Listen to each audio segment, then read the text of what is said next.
right, episode 89, Illini Basketball Podcast. Another victory, no big deal. Didn't look like it was going to be that way, especially if you look at some of the texts that I was sending during that first half against Maryland. But we got the job done. I think that on the Twitter account, our podcast Twitter account, you can follow it, of course, at Podcast Illini, not a big deal. I think that I was definitely very critical of Underwood in the first half. And I think that there was no other way to analyze the first half without being critical of him in some form, but they won the game. And really the reason they won the game is because Maryland is just inefficient, can't defend. They only scored because Illinois couldn't play any defense in the first half. Of course, Kofi not playing changes everything, but they got the win, I guess. Yeah. And they covered the spread.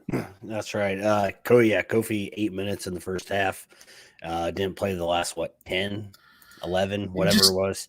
Had 2 fouls. Underwood did state after the game that he told Kofi and Frazier and DeMonte that even if they had 2 fouls in the first half, that he would play them. The reason he didn't is because the refs were calling the game like they did.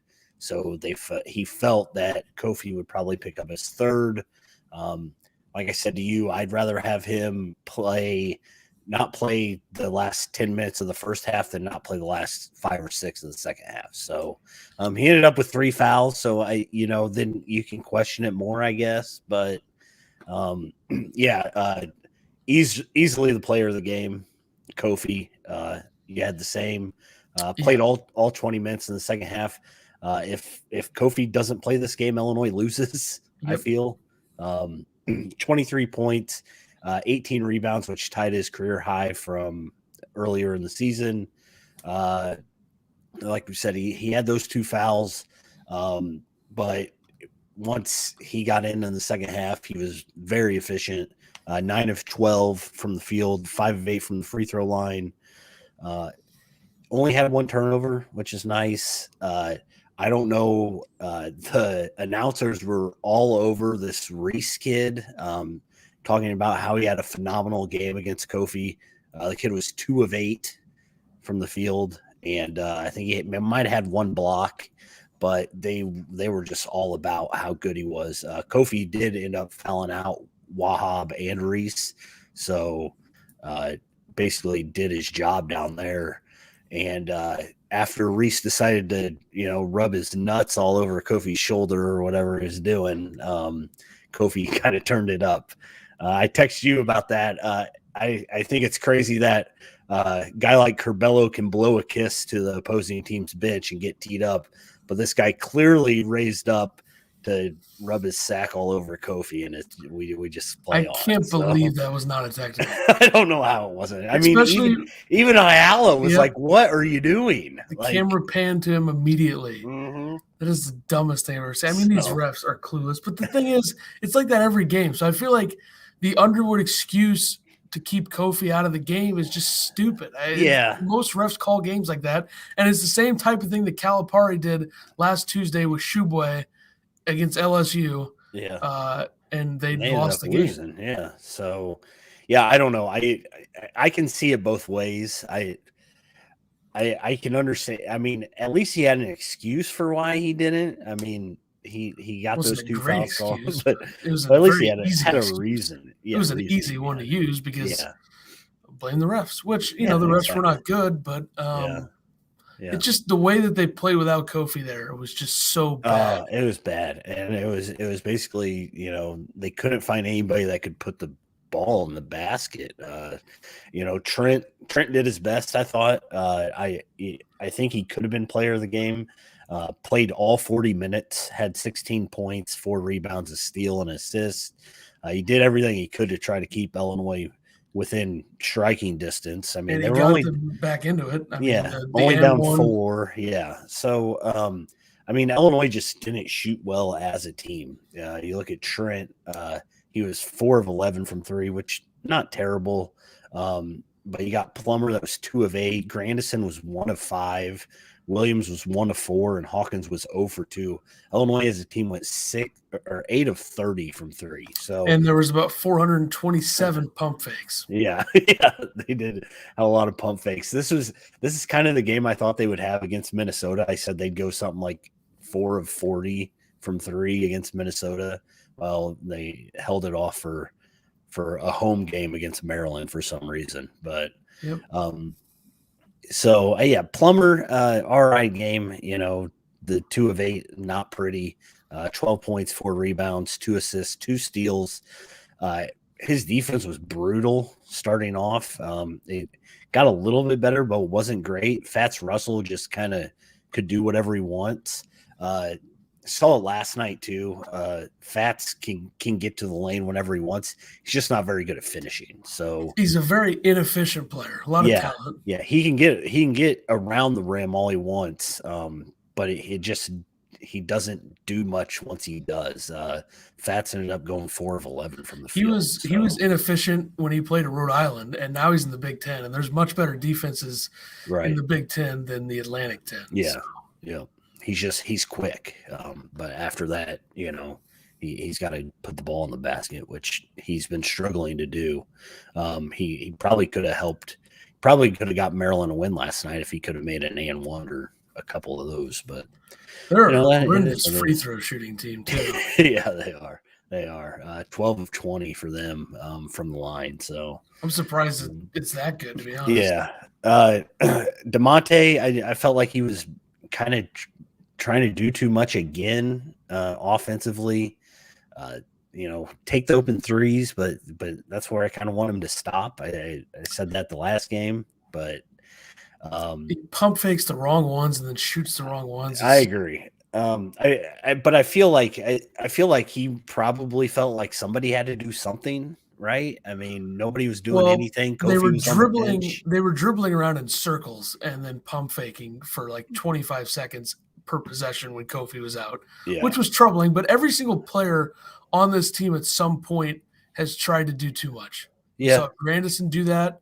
We've seen Plummer do it. We've seen Frazier do it. We've seen DeMonte do it many times, which DeMonte probably leads the team with that. We've obviously seen Hawkins do it, mainly because people probably tell Hawkins how great he is all the time. So.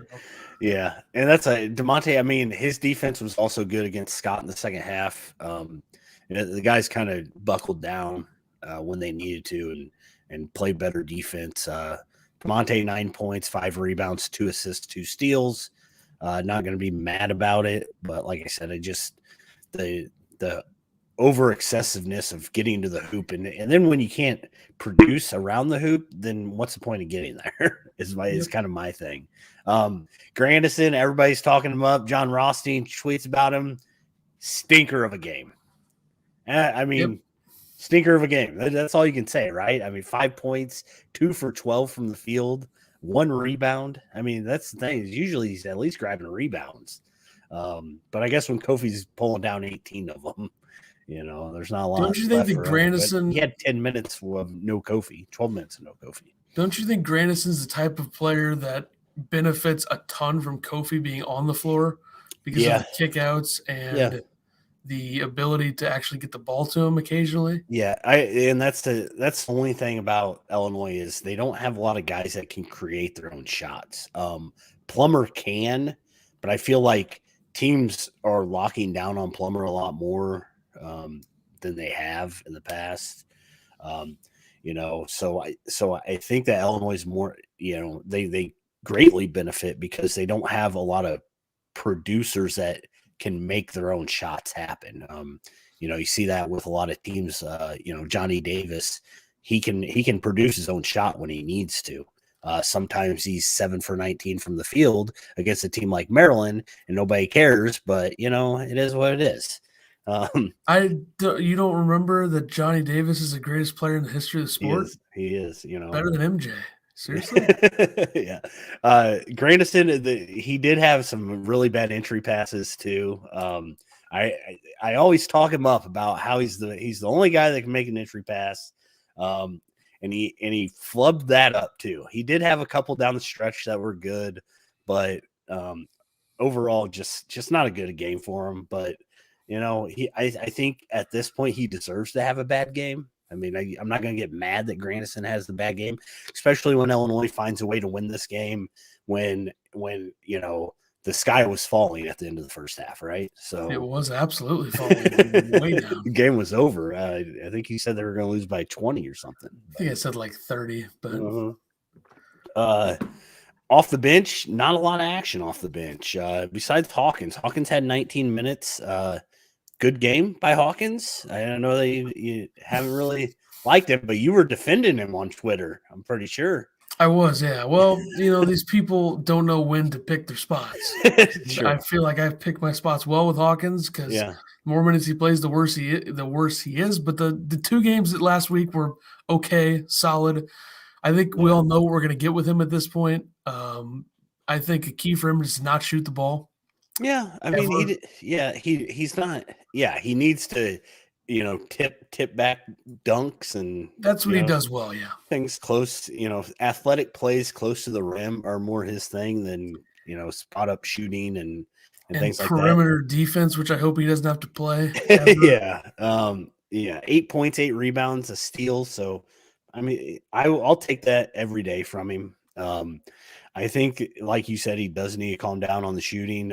Open threes. I know you're wide open. You might want to shoot a 3. But currently right now, he's 3rd worst on the team at shooting threes. And that's only behind Curbelo, who I think is at like 10%. And who knows when he's ever playing again. And then Podziemski's at like 20%. But Hawkins currently sitting at 28.6% from 3. So I heard Curbelo will never play basketball again. Never again. Do you think that it's, and I guess we can talk about this now, why not? Do you think it's time to start thinking, medical red shirt and just pack her up for the year? I mean,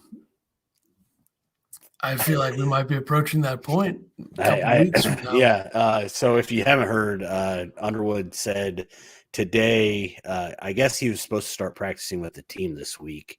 And today he said that he had a minor setback, so they're not sure when he's going to start practicing, but it won't be soon, whatever. I mean, if you don't get him back within like 2 weeks, I think you just got to move on from the season from it. Like you got to get that extra year. It's not like he's done anything to improve his draft stock, right? I mean, he's not going to get drafted. I don't think he has any draft stock. Yeah, I haven't looked at the numbers lately, but yeah, so I don't know what's going on with Curbelo. Nobody really does, except that he now has a minor setback. So we're weeks away from Curbelo hitting the floor. Rest of the bench, Payne played a whole 5 minutes. He had 2 fouls in his first 2 minutes first minute in, I think. He did have a nice slam, little dunkaroo, dipsy do, or whatever they say. And he had a block. So other than that, BBV and Goody combined for 5 minutes. BVV played 2 minutes and had 2 fouls. And Goody played 3 minutes and had an assist, I believe. So, I mean, the starters played a lot of minutes. Kofi played the whole second half. Grandison played 31. Plummer played 35. DeMonte played 37. And Frazier played the whole game. So I guess it's good that they had time off. You would have thought that they wouldn't have needed some rest after that game, after a 1 day rest, but they couldn't get any because they decided to let Maryland stay with them most of the game. So I kind of felt like the last 10 minutes, even though Illinois was up 10 or 12, that it really didn't seem like much of a game. I felt like Illinois, I wouldn't say it was lackadaisical, but it didn't seem like they had to try as hard. So, well, those 2 Frazier threes kind of buried Maryland, I think. Yeah. Steve, when Kofi's out, they play hero ball instead of team ball. I would agree with that. Direct reflection of coaching. Boom. I don't think they have a game plan if they don't have Kofi. And you try to set up plays for your 3-point shooters or any of that, but that's the problem. Is Illinois is shoot the 3 or get it to Kofi. There's no in between. Like I said, there's no player that can I want to say hit like a 15-foot jumper. I know guys can do it, but the guys that can do it aren't big enough to just take a few dribbles and pull up. So like Io was. Yeah, exactly. It's like we don't have Io. So yeah, well, he should have suited up, but whatever. He did. Yeah, he was there, right? I mean, it was Io night. Good for him coming back. Apparently, he got somebody was subtweeting him or something that he should have wore a suit. I don't know, whatever that means. I mean, who cares, really? But yeah, exactly. DeMar DeRozan was in the house. Pretty cool that Champagne's bringing in guys like that. Pretty cool that a guy of his stature would come to watch a rookie get his jersey hung up in the rafters. So I think that's pretty much it. Underwood said that he didn't expect to play Frazier and Williams and Kofi that much, but he had to. So it's a win. Illinois moves to 4-0 and on to Nebraska ball. Yeah, you also had the Bradley Beal quote about Io, which is a long one that I don't want to read all the way. But oh yeah, he said something about Io got called for 2 travels. He's indecisive. You got to know what you're going to do before you receive the ball. And Beal said that he told Io, just catch and rip, don't shuffle your feet, catch and shoot or catch and go. And 1 dribble pull up. He's a really talented young player, just had his jersey retired at Illinois. Not a lot of people have that. That's a huge accomplishment. What he meant to Champagne and everybody down there, that meant a lot. To see the run. Wow, I can't read. These words are so bundled together by this tweet. It makes it very difficult to read. To see the run and to see the love he received down there, that was pretty cool. I'm a fan of his. Hope he does well. Now, Bradley Beal is, I believe, from St. Louis, so he is from an area that is close to. I guess that Illinois was interested in him. He went to Florida, so he knew a lot about Champagne and such. Well, I feel like he should have gone to Illinois then. Enough talking about it, really. Yeah, true. He was the number 4 overall player in his class, 2011, number 1 guard. Who else was in that class? That's interesting. Anthony Davis, Austin Rivers, Michael Kidd-Gilchrist. So it was Kentucky. So, yeah, Illinois was interested. Yeah. Another interesting stat from Illinois Stats and Notes. Kofi had 15 rebounds in the second half. Maryland had 10. So that's about right. Yes, sir. How many games in a row is that for Kofi to have 20 and 10? 5 or something? 5 or 6? Yeah, I would say.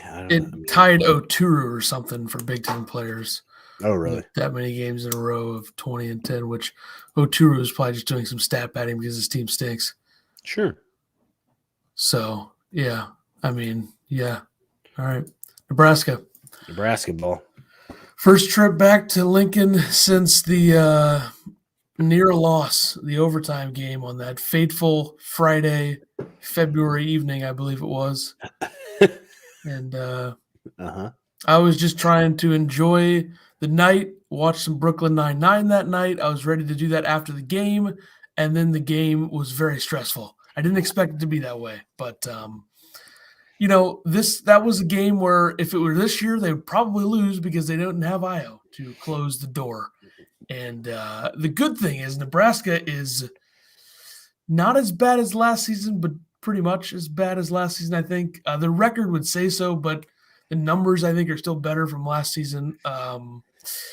But they're not good. They're 0-5 in the Big Ten. Now, to be fair, they've played 5 pretty, quality opponents, I would say. At least 3 of them are likely tournament team. Well, 2 of them are guaranteed. 3 of them you would think at least have a chance. But head scratching, I would say, the results to some of these teams that they've had are.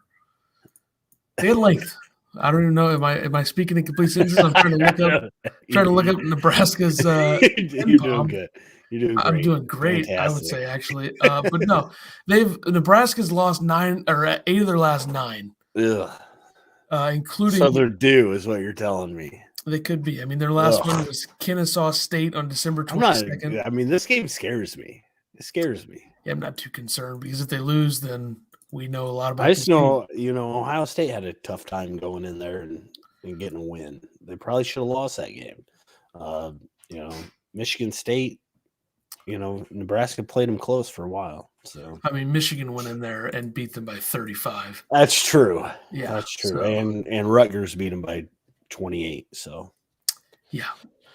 So they lost to Ohio State in overtime by 8. They lost to NC State in 4 overtimes by 4.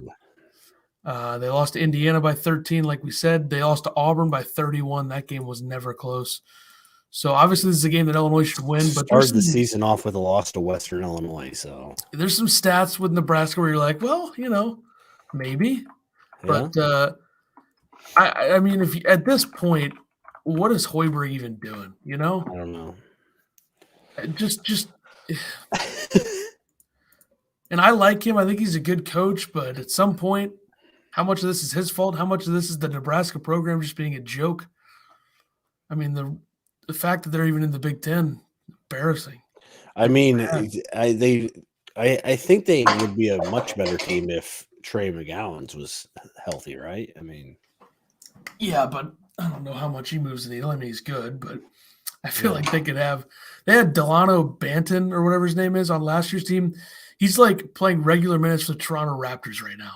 So what the hell? I mean, he was even like he was like their number 3 option last year, but now he's in the NBA actually doing things.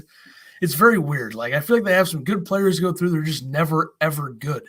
Yeah. And this year's more of an example of that than ever because the McGowan's brothers are supposed to be the big deal for them this year. They got another transfer in there I can't remember the name of right now. And now one of the McGowans is out. I don't even know his name. Trey's out. Bryce is the leading scorer. Yeah. Is it? I guess. Yeah. Okay. Yeah. Bryce is the freshman, the 5-star or whatever he was. They also have Alonzo Verge Jr., who's averaging 14 a game. He's an Arizona State transfer. He also averaged 14 a game 2 seasons in a row at Arizona State. He's from Chicago, Illinois. Mm-hmm. But Derek Walker, I believe, was there last year. He's kind of the size that they have to keep up with Kofi, I guess. I mean, if he can, they just don't have that size. I mean, they have some lengthy wings, but they don't really have like a legit number 5 center. If you look at Walker last year against Illinois, had 7 points and 5 points. So he didn't do anything against Illinois last season. So suck on that, really. Yeah, whatever his name is. Eduardo Andre, the 6'11 freshman, playing about 10 minutes. They got Lat Mayan or whatever his name is, who's 6'9", 217. And isn't he the one that randomly had he had 25 points when they beat Rutgers last year. So that's about all he's done in his career, Lat Mayan. But Lat Mayan. Now, one guy to look out for is this Kisai Tominaga from Japan. Yeah. He can shoot. He's a player. I've seen him do some things. 23 points against South Dakota, 16 against NC State. He can make the 3-ball, albeit inconsistent. I mean, the game that they won against Kennesaw State, he was 4 for 7 from 3. So they had another dude like that last year who could make 3s, but there's not too much going here. I mean, Kobe Webster's there, 6-foot guard, Western Illinois transfer, not doing too much. This is not a team that Illinois should have any problems with, but they will because why not? Because it's the Big Ten and it's on the road. And it's Nebraska ball, Well, Minnesota is technically Big Ten on the road as well. Yeah, but, Illinois owns the barn. The farm owns the barn. That's how it works. They're like 2-2 in their last 4 games there, or whatever. Yeah, but they're 2-0 in their last 2 games. All right. They also have this player who looks ridiculous named Wilhelm Breidenbach, who just looks absurd. I mean, Jesus. Look at this guy. Let's pull him up just to see what he's about. I mean, I pulled it up on the screen here. Jesus. 6'10", 227 from Rancho Santa Margarita, California. Got to be some sort of German heritage going on there, right? Yes. So Maybe he'll get some minutes, see what he's made of. Hasn't started a game, but hey. Looks like they spread out their minutes pretty He also hasn't played since December 7th, so maybe he's hurt. I don't know. Wilhelm, yeah. He's only played 10 games. Yeah, let's see lineup-wise. Last game, their lineup, by the way, the ESPN matchup predictor, which is completely meaningless considered they say, didn't they have like Maryland at 60%? Yeah. Yeah, so Maryland against Wisconsin, 60% or whatever. Maryland was a 1-point favorite in that game. So if you didn't bet the house on that.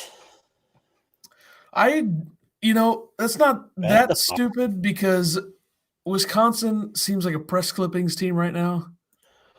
And they're due for a loss. Wisconsin finds a way to win. And with their Big Ten schedule, they could win the Big Ten. No. They'll collapse starting in about, let's give it, we'll give it 15 days before their collapse begins. Look at last season's team. Last season's team was 10 times better than this season. They have the easiest Big Ten schedule. But they'll stumble against, they should have lost to Maryland. Let's be honest. It doesn't matter if they shoulda, they didn't. That just shows you even that after that game, Davidson's telling Davis, "Hey, we won. That's all that matters."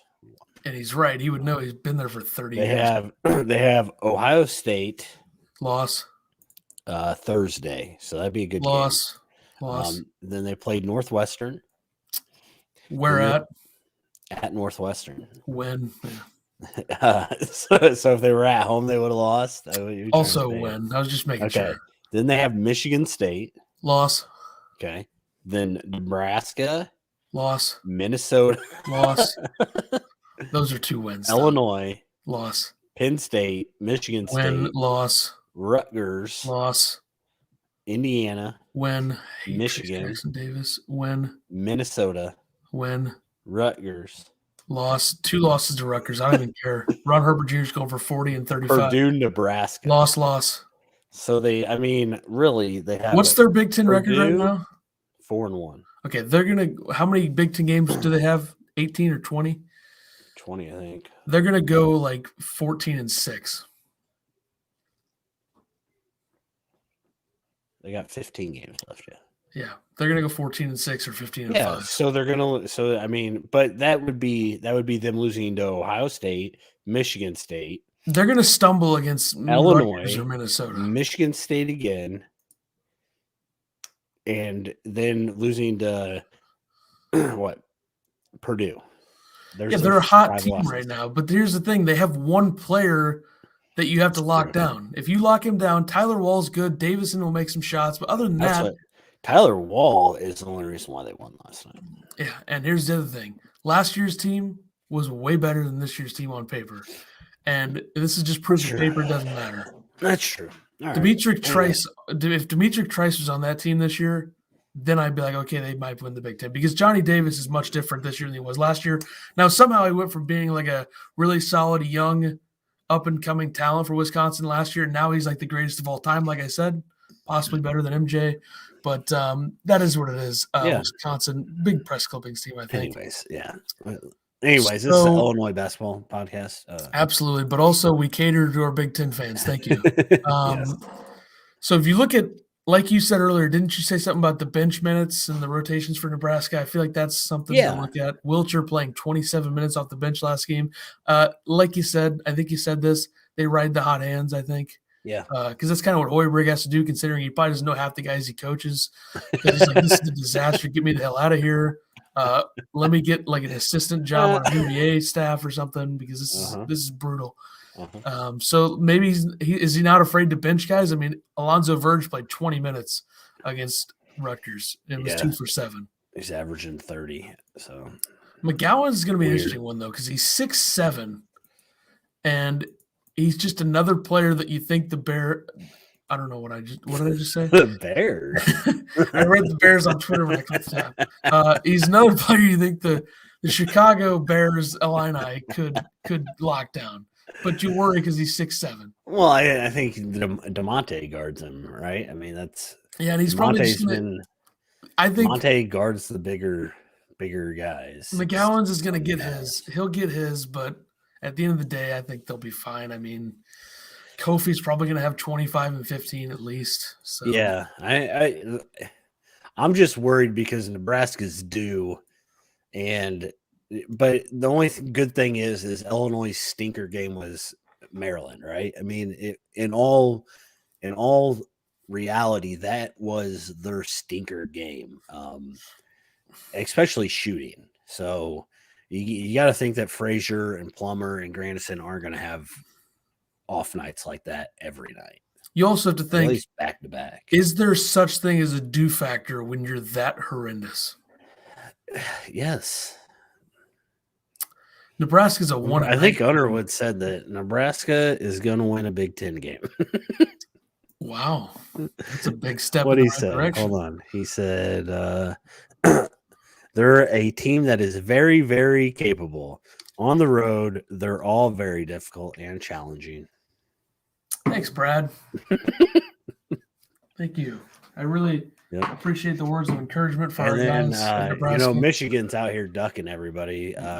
Brad was asked if they thought they were going to play Michigan on Friday, and he said, until they tell us different, yes. So that's a weird one with Michigan. I feel like please don't duck us because I have tickets to the game. We're probably reading too much into it, but also it's like they had the COVID issues. They got the Illinois game last year rescheduled. They rescheduled right before they played Michigan State this year, and then in football they didn't play Ohio State last year. And not only did they right before they played Michigan State, they're supposed to play Purdue tonight, and then Illinois on Thursday or Friday.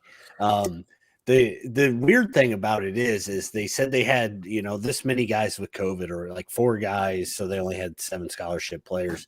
They said 2 would be back or 2 were going to be back Friday. The other 2 were going to test on Friday to see if they'd be back, and then all of a sudden they don't have enough to even play. So this could be chess, not checkers. It could be. Who cares? I think Izzo said that there's a good chance that game doesn't even get rescheduled. So great. But I mean, it doesn't matter. Michigan's not any good. Who cares? Illinois did make the AP top 25. Illinois fans are not happy about it. Who cares? I mean, come on. Yeah, it doesn't matter. I thought that they would be like 20 or 19 or something. I did think they'd be 20, like the top, like in the 20, like 20, 21. This is the problem here. Why is everybody wasting their time on something as stupid as this? It doesn't matter, right? Illinois is 10 in the net and 11 in the Ken Palm. I mean, that says a lot. That says a lot more. And the things that matter, like who cares? Maybe it's a good thing that they're not ranked. They don't have to worry about it or look at it or whatever. Supposedly it's out there. Kid Prince said that Illinois fans made sports writers mad, and that's why they're ranked 25th and not better. So, it kind of sounds like an Aaron Rodgers thing to me. Yeah,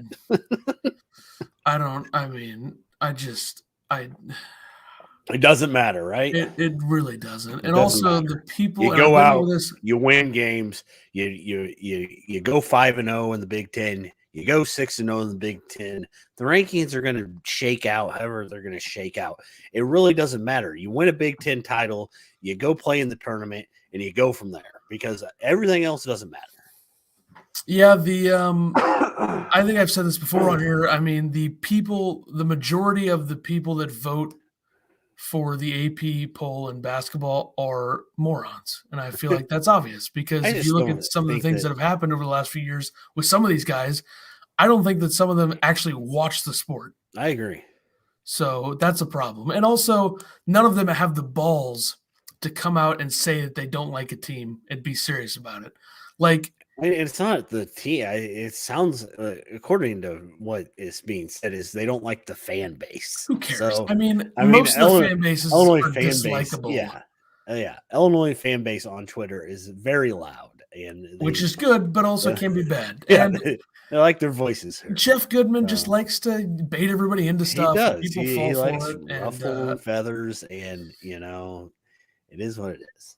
I mean, he's an Arizona guy. He's still mad about 2005. It is what it is. It is what it is. I think he's actually said that he's a little upset about that still. So why not go ahead and be that? But I mean, whatever, right? The voters are stupid, and most of the people that put out rankings are stupid.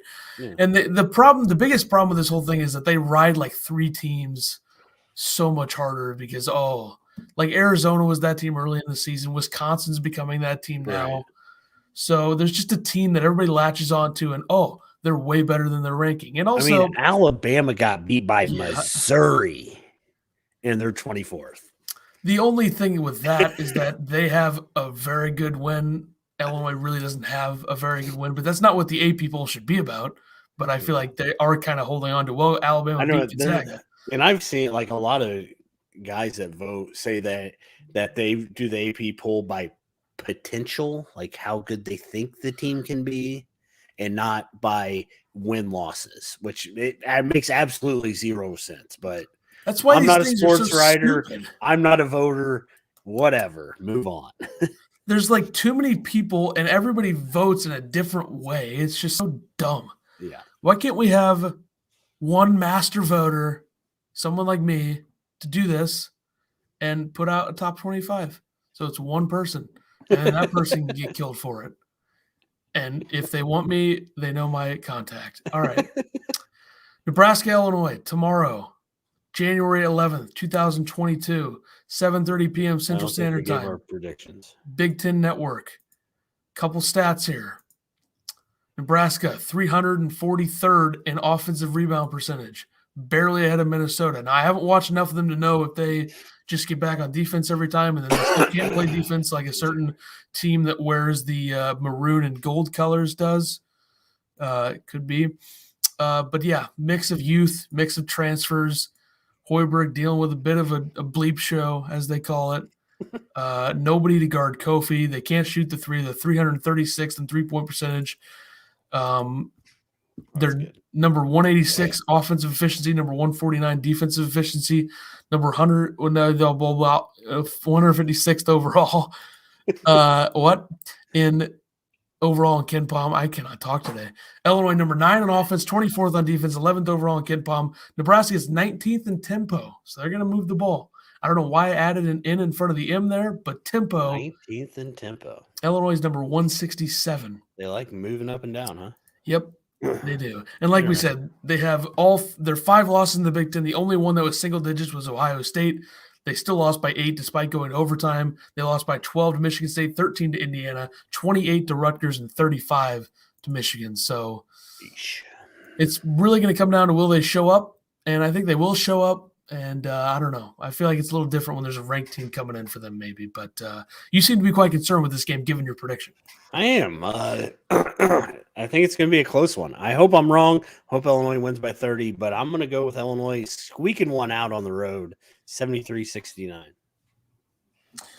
So I am not too concerned. I've decided to not be too concerned. I'll be more concerned about the Michigan game if that happens, just because losing to them would very much annoy a lot of people, including myself. But they want to make the AP poll again, even if they won the Big Ten title.